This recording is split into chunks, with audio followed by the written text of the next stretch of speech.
الأسرة المصرية على الفطار في رمضان. اللهم إني لك صمت وعلى رزقك أفطرت، ذهب الظمأ وثبت الأجر إن شاء الله. ما تحطيش أكل يا ولاية غير لما العيال تصلي.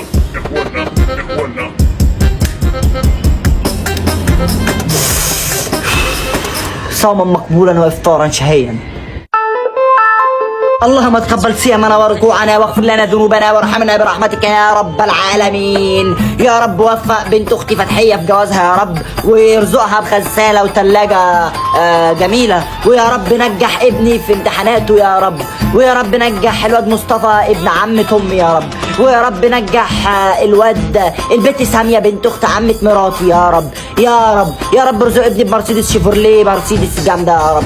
حد عايز تاني؟ حد عايز ينجح؟ طب خلاص كده هاتولي افطر بقى. ايه ميه؟ لا طبعا انا عايزه 7 بلحات.